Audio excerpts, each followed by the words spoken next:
Assalamualaikum warahmatullahi wabarakatuh. Salam warahmatullahi wabarakatuh. Semoga Allah selalu mencurahkan rahmat kepada Ustaz kita semua. Semoga Allah berikan yang lebih baik kepada Anda.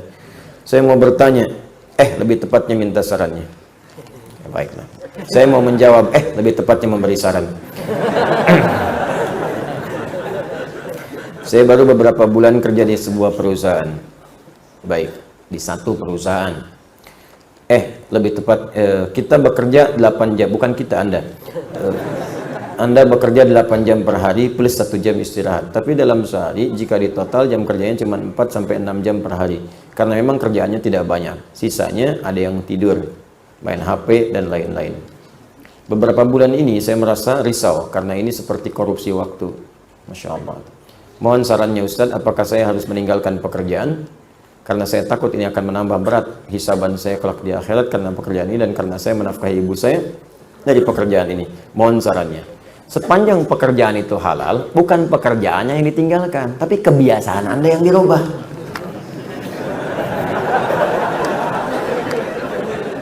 Nah, belum tentu mendapatkan pekerjaan yang seperti itu juga. Ya, kerja yang diwajibkan 8 jam, beban kerjanya baru 6 jam, 4-6 jam, sisanya pakai apa? Pakai untuk merumuskan, menyempurnakan pekerjaan itu lagi. Bikin ide-ide cemerlang yang bisa diusulkan pada perusahaan. Buat ide-ide kreatif yang inovatif. Itu bahkan bisa mengangkat level Anda. Ketika Anda punya usulan, usulkan ke atas. Mungkin yang pertama belum diterima. Kedua munculkan lagi. Ketiga. Sehingga nanti supervisor melihat nih, idenya banyak nih. Nih giat nih. Itu bisa mengangkat Anda level lebih tinggi. Naiklah jadi pengawas. Kalau sudah pengawas, ya cuma ngawasin lebih sedikit lagi.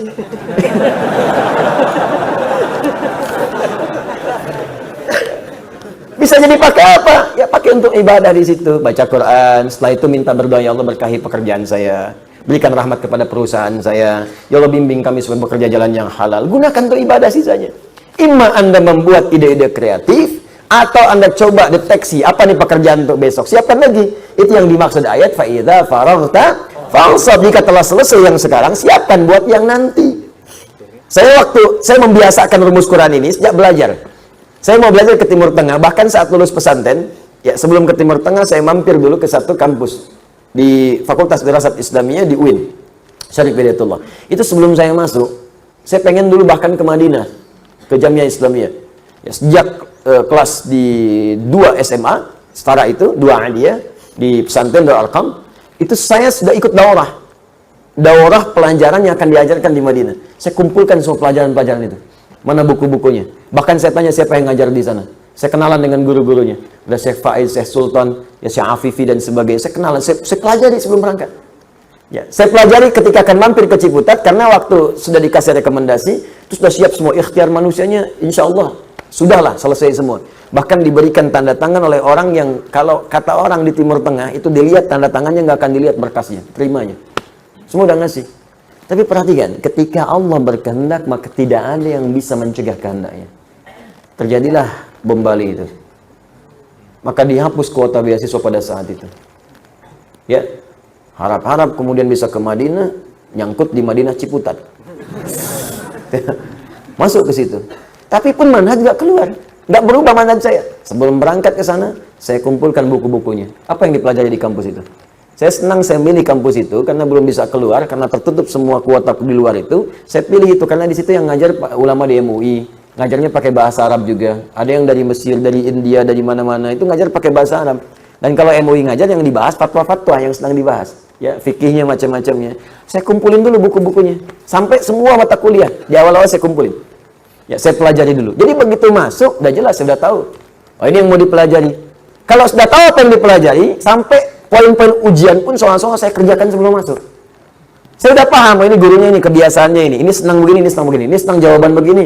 Jadi kalau ada guru yang senang jawaban pendek, gak usah panjang-panjang, panjang-panjang malah 0 nilainya. Senang pendek ya pendek, panjang ya panjang. Ya itu, kalau sudah seperti itu selesai. Apa yang saya kerjakan? Saya bisa isi waktu saya, pergi ke perpustakaan, bikin catatan, baca lagi, kembangkan lagi, nulis lagi. Kadang saya nulis sendiri, bikin soal sendiri, kerjain sendiri. Demikian, akhirnya itu yang kita isi dan selesai, manfaatnya terasa. Ya begitu kemudian datang di pertengahan, datang undangan ke Libya, saya berangkat kemudian ke sana secara singkat, sama persis saya pelajari juga. Dan hemat waktu saya banyak, akhirnya saya bisa ke perpustakaan, Saya petakan di perpustakaan, bisa menulis, bisa macam-macam, kumpulkan.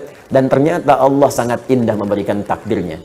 Ya, harap-harap ke satu tempat, Allah tempatkan ke tempat lain dulu untuk belajar ke tempat-tempat lain yang lebih luas.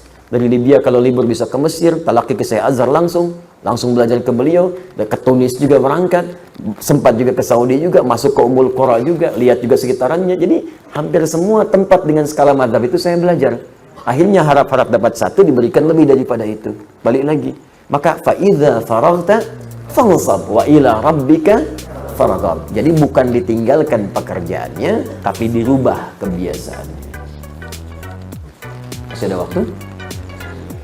Kita sampai 6/4 ya. Setelah itu kita gunakan salat syuruk dan saya mohon izin akan langsung kembali.